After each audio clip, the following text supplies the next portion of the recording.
Goeiedag en baie welkom weer by jou Lewe Lig dagstukkie. Dag 258. 1 Korintiërs 15 vers 14. En as Christus nie opgewek is nie, is ons prediking sonder inhoud. Julle geloof ook sonder inhoud.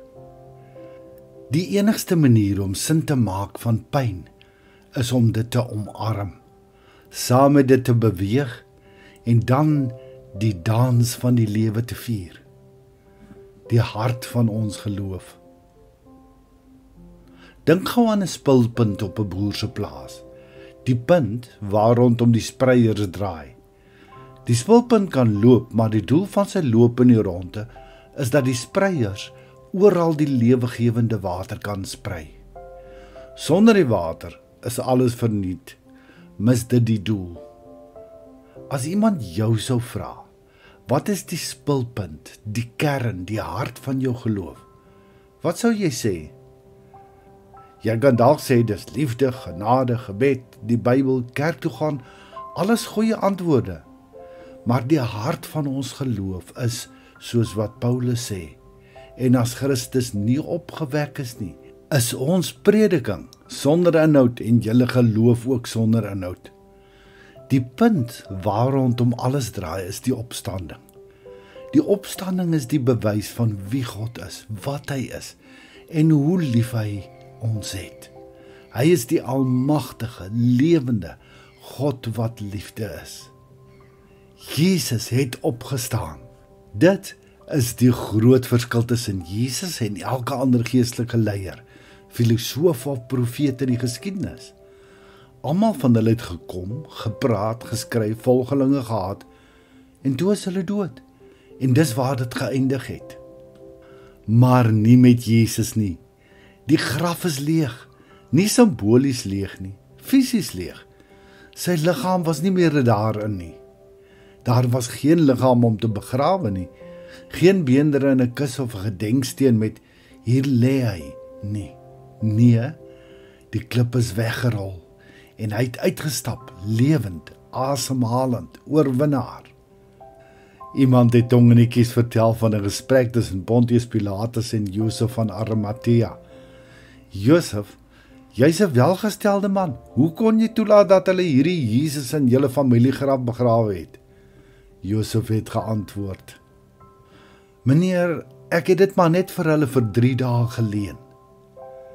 Die leë graf is die begin en einde van ons geloof.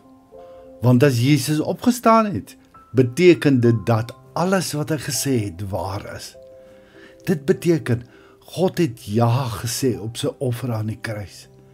Dit beteken die dood is nie meer die baas en die einde van ons lewensstories nie. Want Jesus het opgestaan. Hy is 'n lewende werklikheid en hy die Vader uit sy deur met sy opstanding kom oopgooi vir elkeen wat bereid is om saam met hom oor Golgotha en deur die graf te stap. In sy lig betree ons dan die koninkryk van God. God se nuwe lewe en nuwe wêreld wat nou reeds hier is.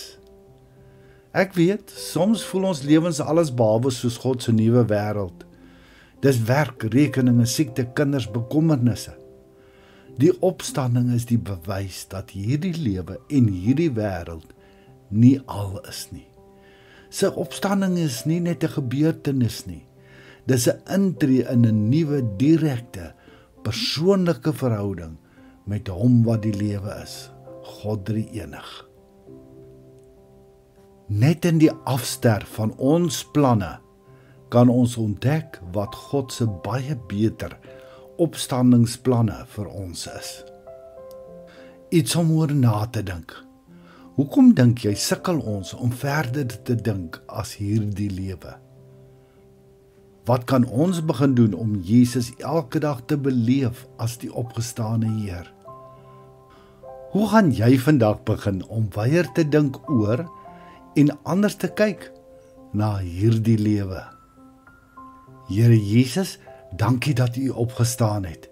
Dankie dat U lewe bring, hoop gee en die dood oorwin het. Help my om elke dag vanuit hierdie lewende waarheid te leef. Amen. Kom ek en jy gaan leef ook vandag en elke dag van ons lewe saam met die opgestane Jesus, wat deur sy Gees in ons woon. Mag die Here jou ryklik seën. Liefde groete, Charles Botha.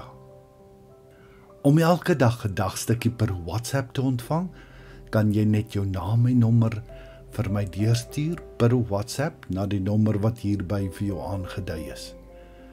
Jy is ook meer as welkom om ons Lewelig Gemeenskap Facebook kanaal of ons Lewelig Gemeenskap YouTube kanaal te besoek vir nog inspirasie.